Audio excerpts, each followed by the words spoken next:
Buenos días, hermanos. Vamos a tener este tiempo devocional.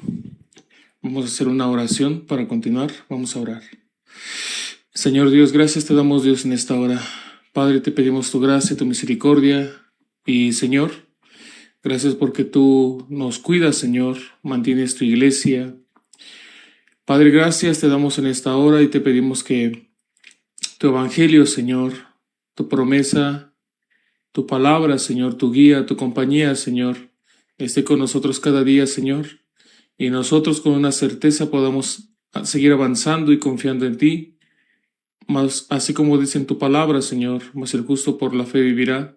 Sigamos avanzando, Dios, en este tiempo, y en nuestro corazón esté firme, Señor, el Evangelio, para que, aunque los pensamientos, la dificultad, el problema, Señor, aunque vengan a nuestra vida, pero el Evangelio, ya que está firme en nuestro corazón, entonces no nos mueva, Señor.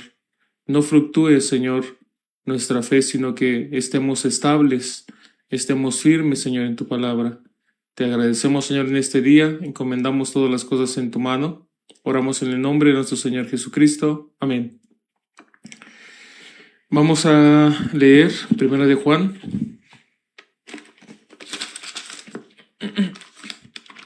En el Nuevo Testamento, 1 de Juan.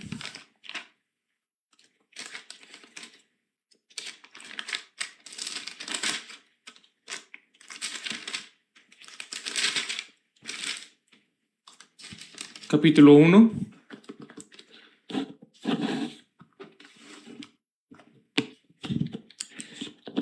Primera de Juan, capítulo 1. En el versículo 1 vamos a leer. Primera de Juan, capítulo 1, versículo 1. Dice así, vamos a leer. Primera de Juan, capítulo 1, versículo 1. Lo que era desde el principio, lo que hemos oído, lo que hemos visto con nuestros ojos, lo que hemos contemplado y palparon nuestras manos tocante al verbo de vida, porque la vida fue manifestada y la hemos visto, y testificamos y os anunciamos la vida eterna, la cual estaba con el Padre y se nos manifestó. Lo que hemos visto y oído, eso os anunciamos, para que también vosotros tengáis comunión con nosotros, y nuestra comunión verdaderamente es con el Padre y con su Hijo Jesucristo. Estas cosas os escribimos para que vuestro gozo sea cumplido. Ese es el mensaje que hemos oído de Él y os anunciamos. Dios es luz y no hay ninguna tinieblas en Él. Si decimos que tenemos comunión con Él y andamos en tinieblas, mentimos y no practicamos la verdad. Pero si andamos en luz, como Él está en luz, tenemos comunión unos con otros, y la sangre de Jesucristo, su Hijo, nos limpia de todo pecado. Si decimos que no tenemos pecado, nos engañamos a nosotros mismos y la verdad no está en nosotros. Si confesamos nuestros pecados, Él es fiel y justo para perdonar nuestros pecados y limpiarnos de toda maldad. Si decimos que no hemos pecado, le hacemos a Él mentiroso y su palabra no está en nosotros. Hijitos míos, estas cosas os escribo para que no pequéis, y si alguno hubiere pecado, abogado tenemos para con el Padre a Jesucristo el justo, y Él es la propiciación por nuestros pecados, y no solamente por los nuestros, sino también por los de todo el mundo. Hasta aquí vamos a leer. Y en nuestro corazón tiene que haber una firmeza en la palabra.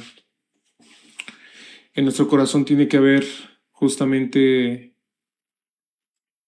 una defensa del Evangelio, un mismo sentir. O sea, en nuestra vida tiene que haber justamente una convicción, una certeza de nuestra vida. ¿En dónde está nuestra vida? ¿Dónde está nuestro ser? Por completo nosotros en qué punto estamos.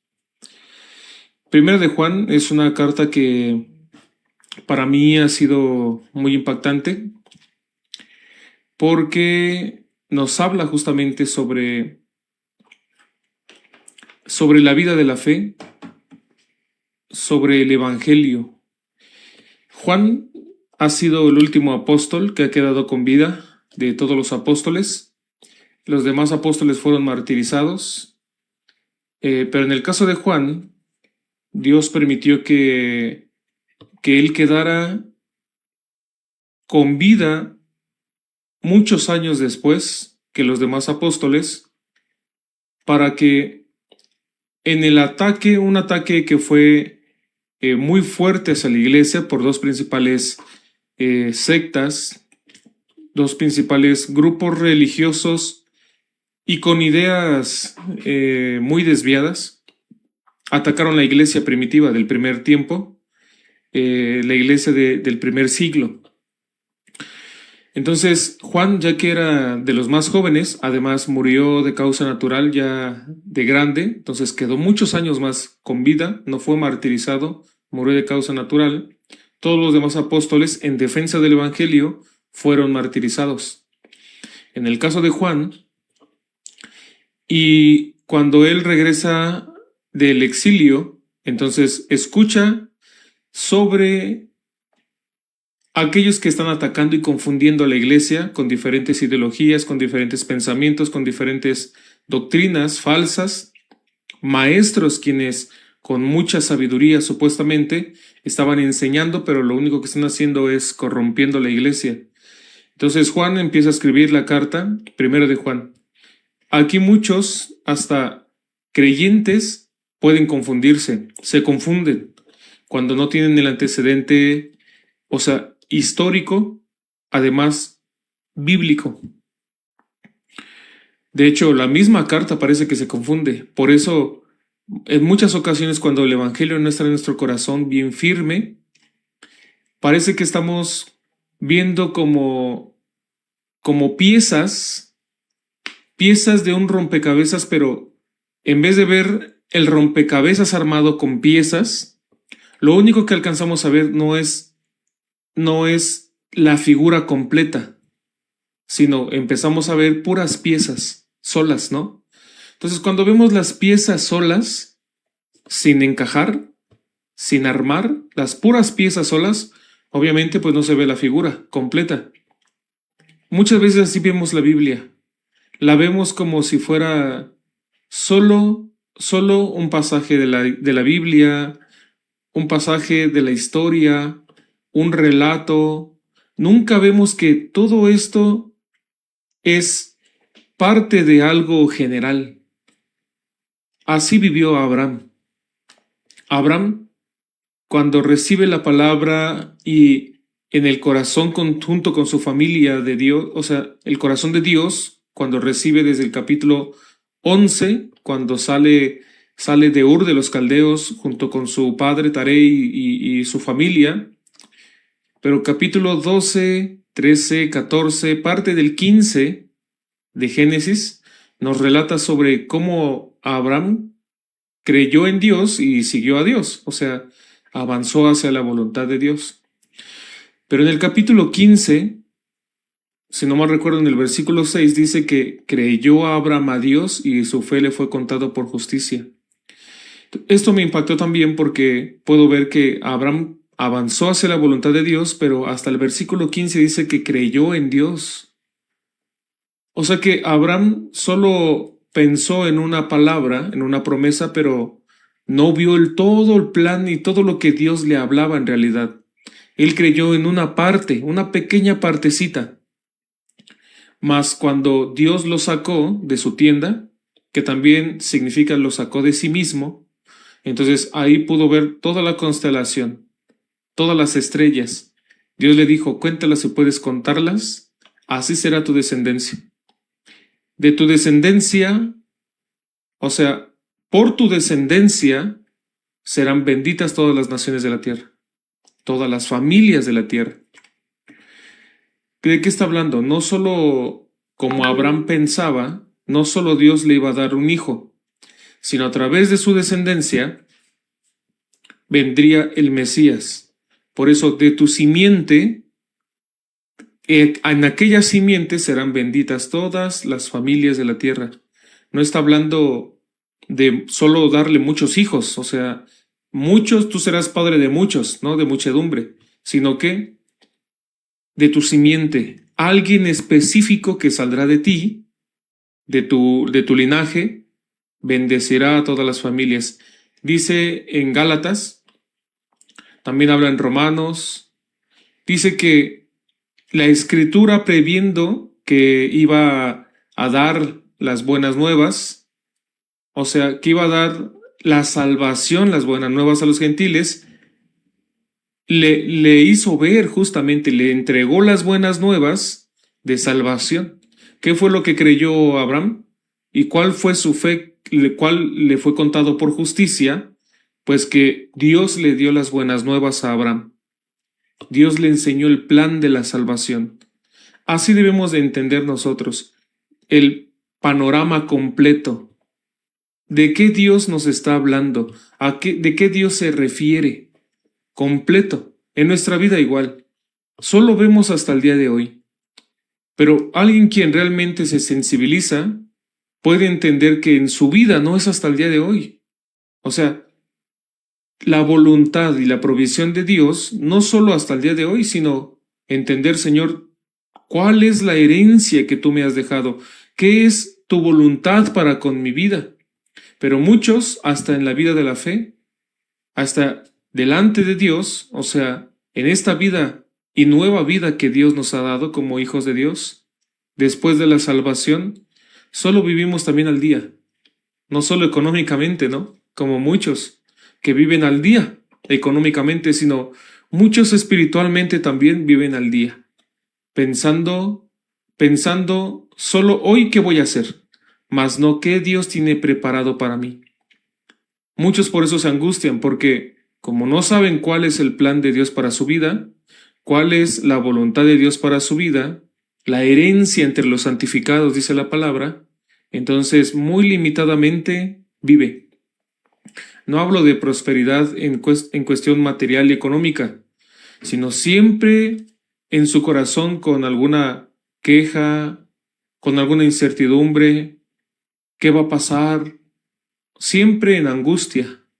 Pero cuando confiamos realmente, esto es lo que el Señor quiere para mí. Esto es lo que el Señor me ha prometido, me ha dicho. Entonces, no va a pasar otra cosa, sino se va a cumplir su promesa, porque Dios es fiel. Porque aunque algunos tienen por tardada la promesa, pero Dios cumple, dice la palabra. En Juan, primera de Juan, es igual.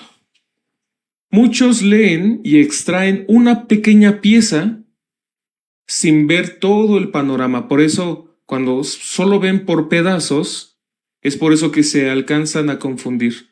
Llegan a confundirse. Parece que no cuadra. ¿Esta pieza qué tiene que ver con todo esto? Porque estás viendo solamente un pedazo. Pero cuando vemos general, cuando escudriñamos, cuando meditamos, cuando profundizamos, entonces podemos ver el panorama completo. Primera de Juan está hablando sobre aquellos, fíjense en el versículo 8, vamos a leer. Primera de Juan, capítulo 1, versículo 8. Si decimos que no tenemos pecado, nos engañamos a nosotros mismos y la verdad no está en nosotros. Versículo 10. Si decimos que no hemos pecado, le hacemos a él mentiroso y su palabra no está en nosotros. Si no tenemos el evangelio bien claro en nuestro corazón, entonces Satanás, a través de diferentes herramientas, personas también, nos puede llegar a confundir también. Aunque creemos, pero a veces nuestra fe es ciega, no tiene fundamento. Entonces, en muchas ocasiones no sirve. Todo lo que Dios nos permite creer tiene fundamento. Aquí, ¿qué está hablando? Si decimos que no tenemos pecado, si decimos que no hemos pecado, ¿de qué está hablando? Está hablando, o sea, sobre aquellos quienes sin Cristo dicen que no tienen pecado. En el tiempo de los apóstoles y antes de Jesús había un movimiento, uno de dos muy fuertes que atacó a la iglesia. El primero fue el judaísmo, aquellos judaizantes. Aunque ya la iglesia habían creído en la redención en Cristo Jesús, habían creído en la salvación, habían creído en la justificación que Cristo había dado con su sacrificio, con su muerte, con su sangre, su muerte y resurrección. La iglesia del primer tiempo, tanto que lo vieron como también escucharon el testimonio, creyeron. Pero muchos, por estar todavía en contacto con los judíos en las sinagogas, en el templo, muchos de los judíos quisieron otra vez judaizar, volver otra vez a Moisés, a la iglesia. Eso fue el primer ataque, los judaizantes, los judíos queriendo otra vez imponer la ley de Moisés, el antiguo pacto.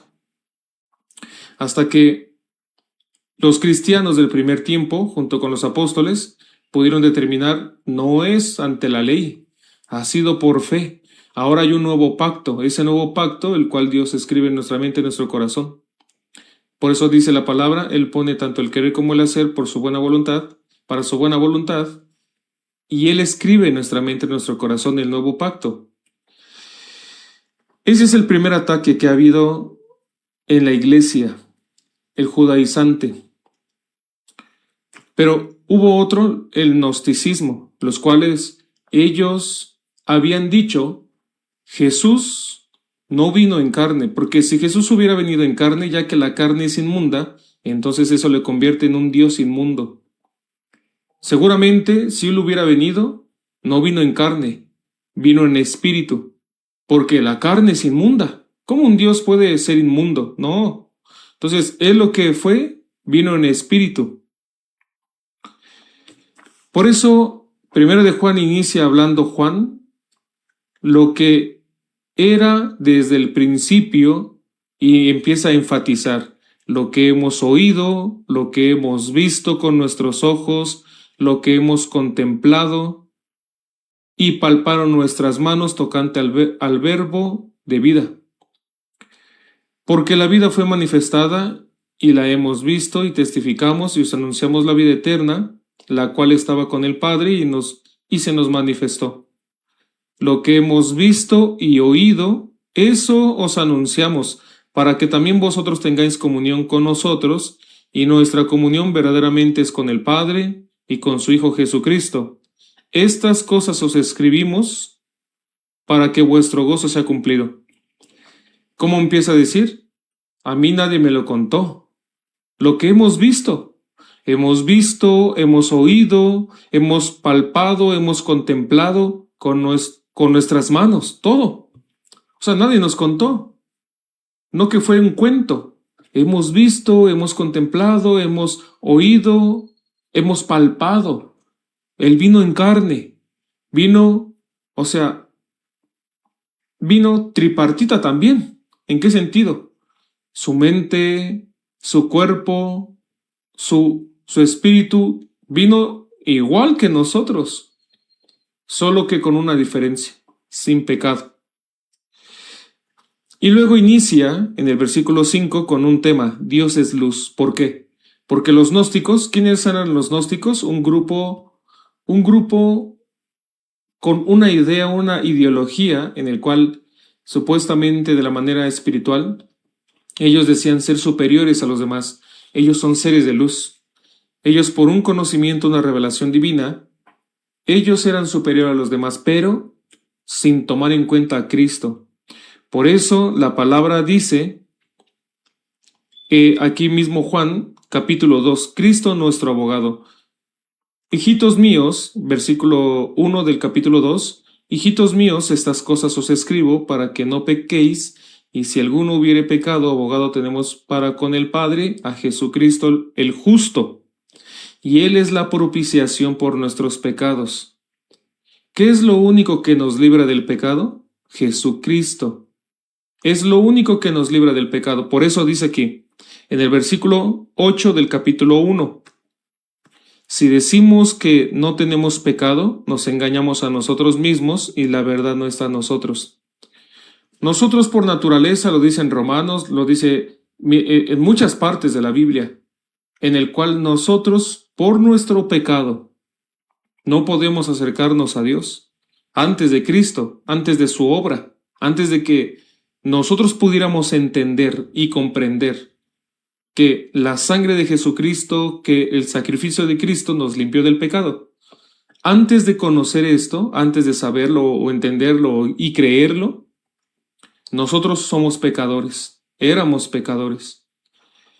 Pero hay quienes, sin la cruz de Cristo, sin el sacrificio de Jesucristo, se sienten justos, se sienten limpios.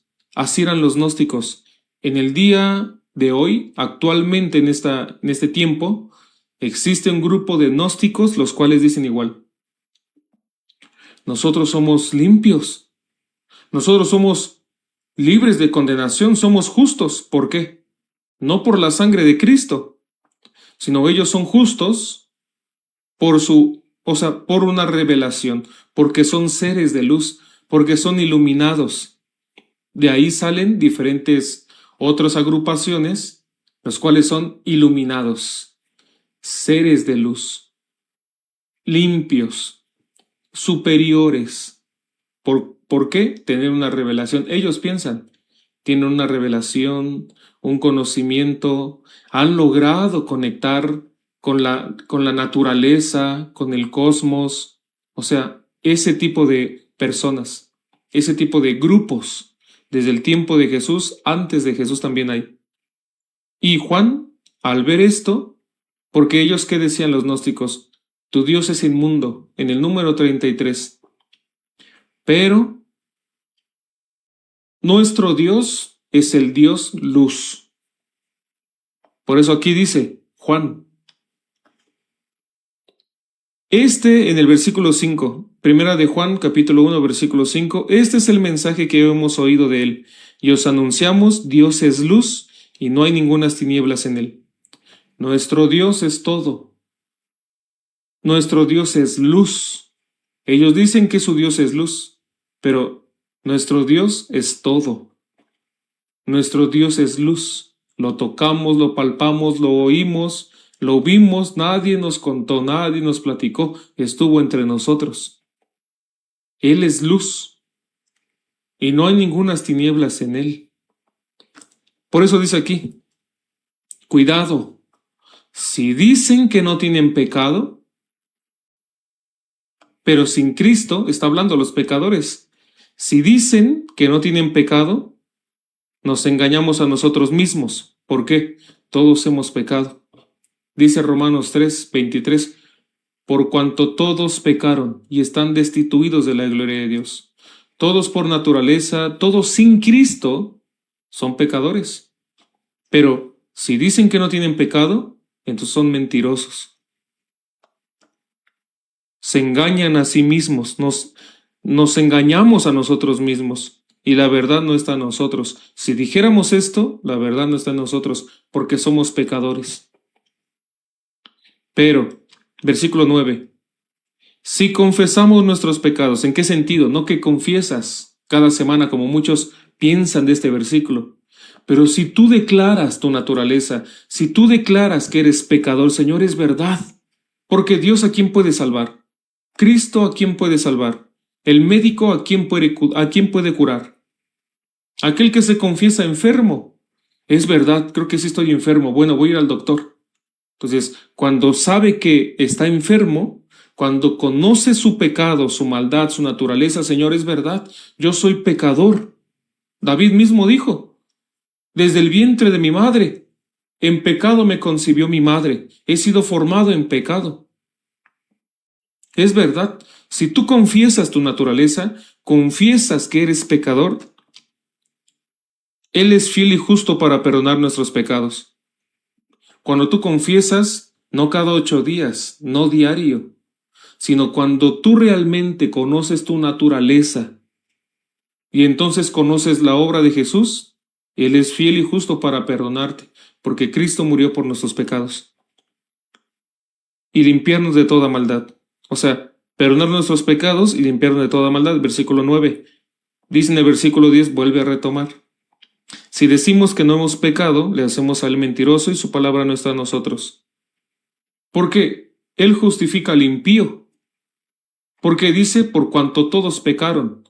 Pero versículo 24 de Romanos 3:24, siendo justificados gratuitamente por su nombre. ¿Qué es lo que está hablando aquí? Está hablando la defensa del Evangelio contra las diferentes corrientes que hay, de pensamientos, ideologías, filosofías y también religiones, o sea, secta, muchas cosas que desvían y corrompen el Evangelio, corrompen la iglesia. Por el tiempo, hasta aquí podemos terminar, pero nosotros podemos ver en la Biblia justamente la defensa del Evangelio. Si en mi corazón no está firme el Evangelio, Satanás por eso rápido nos arrastra, rápido nos lleva, rápido nos sumerge en el pensamiento, en la situación, en la dificultad. Una palabra muy sencilla, muy pasajera, muy vana, nos arrastra por no estar firmes en la palabra. No es creer en una fe ciega. Porque Dios dice y entonces así va a ser. Claro, Dios sabe por qué, pero también nos da a entender el porqué de cada cosa. Entonces, no solamente es creer en una fe ciega. Bueno, pues fuimos justificados, ¿pero por qué? Pues no sé, así Dios dijo. Somos justificados y ya. Sí, o sea, somos justificados porque Dios nos da en la palabra, nos dice, pero también nos dice el por qué. Hay muchos quienes dicen, pues Jesús fue el Cordero de Dios, ¿pero por qué? Pues no sé, pero fue nuestro Cordero. Nuestra fe tiene que estar bien fundamentada, para que cuando venga el diablo y nos ataque, nosotros estemos firmes sin fluctuar, dice la palabra. Firmes, reteniendo la palabra. Yo he escuchado muchos que se han desviado de este camino por el ataque todavía de las diferentes corrientes. ¿Qué es lo que hizo Juan? La defensa del Evangelio. Otra vez exhortando a la iglesia. ¿Pero por qué creen esto? Capítulo 1. Si decimos que no tenemos pecado, está hablando a los que sin Cristo se creen justos. Los que sin Cristo, por sus diferentes pensamientos y razones que según este pueblo tiene, o este movimiento tenía o pensaba, hasta el día actual es igual. Muchos que sin Cristo, ¿cómo se sienten? Justos, limpios, superiores. De ahí salió también una línea. Tú peca, no pasa nada. Porque ya que este cuerpo se va a quedar, todo lo que hagamos en esta tierra se va a quedar con el cuerpo, se queda en el polvo, se deja. Pero lo que sí hay que cultivar, lo que sí hay que seguir cuidando es nuestra mentalidad, nuestra mente, el espíritu, la mente. Eso debemos de cuidar. Pero si tú resbalas, caes, no hay problema. Porque lo que se va es el espíritu, es nuestra mente. Si tú pecas, no importa. Porque este cuerpo se va a quedar. Son dualistas, divide, separa, como si fueran cosas diferentes. Muchos malentienden, muchos viven en la actualidad así también. Aún siendo salvos, tienen ese pensamiento. Están siendo atacados. Dios quiere que hasta este cuerpo, aunque es polvo de la tierra, pero cuando nosotros estamos unidos con el pensamiento de Dios, estamos unidos a su palabra, hasta este cuerpo sirve al Evangelio, glorifica a Dios. Aunque no nos vamos, pero nuestro cuerpo, nuestra alma, nuestro espíritu, conectados con la voluntad de Dios, entonces glorificamos a Dios en nuestra vida. Le honramos, somos instrumentos para la honra. Se puede ver el trabajo de Dios en nuestra vida, pero hay quienes todavía hasta el día de hoy piensan, no pasa nada, de todos modos Dios arregla con su gracia, tú hazlo, tú vive como quieres. Me ha tocado escuchar, me ha tocado hasta el día de hoy ver hermanos, hermanas quienes piensan así, Y entonces se puede ver su fruto de su vida. ¿A quién sigue? Hay una confusión total. Vive en un engaño. Completamente he podido ver. Por eso, hermanos, la defensa del Evangelio en nuestra vida es importante. Conocer bien el Evangelio, saber cuál es la parte fundamental de lo que estamos creyendo. El apóstol Juan de eso está hablando. Pero muchos se confunden. Mira, creo que buenas nuevas. Mira, creo que los pastores se enloquecieron porque aquí dice la Biblia, si decimos que no tenemos pecado, ay, entonces ¿en qué estamos creyendo? Sin contexto, sin saber por qué lo dice. Entonces aquí dice, si decimos que no tenemos pecado, pero versículo 2 del capítulo 2, Él es la propiciación por nuestros pecados. Y no solamente por los nuestros, sino también por los de todo el mundo. Más adelante también habla. Dice en el versículo 12 del capítulo 2, os escribo a vosotros, hijitos, porque vuestros pecados han sido perdonados por su nombre. Entonces, como si se confundiera, ¿no? Como si se contradijera. Pero no es eso. Está diciendo, los gnósticos, aquel grupo, dice que no tiene pecado. Sin Cristo, mentiroso. La verdad no está en ellos. Pero si ellos declararan su naturaleza, se acercaran al Salvador, porque están enfermos de su alma por el pecado. Ay, soy pecador, pero ellos dicen, no tenemos pecado, mentirosos, porque son pecadores. Pero si ellos confesaran, somos pecadores, Señor, se acercaran al Cristo, entonces Jesús es la propiciación por nuestros pecados. Dios sería fiel y justo para perdonarles. Y luego cambia de la perspectiva. Hijitos míos, hijitos, esto les escribo. ¿A quiénes? A los justos ahora habla, a la iglesia salva. Y les vuelve a retomar, os escribo a vosotros, versículo 12, hijitos del capítulo 2, porque vuestros pecados han sido perdonados por su nombre. Solo por su nombre, no ninguna revelación, no cuál seres de luz, seres de conciencia y tantas cosas. Eso no. Solo por Jesucristo nuestro Salvador. Amén, hermanos. Espero que cada uno tenga en su corazón la defensa del Evangelio. Satanás viene, ataca, quiere dividir. Muchos se corrompen, se desvían por falta del conocimiento. No solo el conocimiento, la aplicación de la palabra en nuestra vida. La teoría, o sea, la letra mata, sino la letra aplicada con la fe. Esto es lo que nos da la vida, poder defender el Evangelio en nuestro corazón, ante nuestros pensamientos primeramente y luego hacia los demás también. Ese tiempo, hermanos, espero que la iglesia retome otra vez, los hermanos retomen el Evangelio, crean la palabra, defiendan el Evangelio, no que tenga que ser defendido por nosotros, sino retenerlo en nuestro corazón, confiar en la palabra hasta el final. De eso habla la perseverancia, el que perseverare, el que persevera hasta el final, retenerlo hasta el final, confiar en la palabra, en la promesa, en la obra del Señor Jesús, que nos ha justificado, nos ha limpiado y nos ha dado una vida nueva. Amén. Entonces, hermanos, si alguno estuviera en tinieblas, oscurecido, tenga la comunión con vosotros, dice el apóstol. Tengamos la comunión. Lavemos nuestros pies unos con otros. Entremos en la comunión. Eso es la vida de la fe. Hermanos, por eso Dios nos ha dejado la iglesia, los siervos, la escritura primeramente, para entrar en la comunión, lavar nuestros pies. Regresemos a la escritura. Amén. Vamos a terminar hasta aquí. Vamos a hacer una oración para terminar. Vamos a orar. Señor Dios, gracias Dios te damos, Señor, en esta hora. Padre, agradecemos en este tiempo tu gracia, tu misericordia. Te pido, Dios, que el Evangelio esté firme, Señor, en nuestros corazones.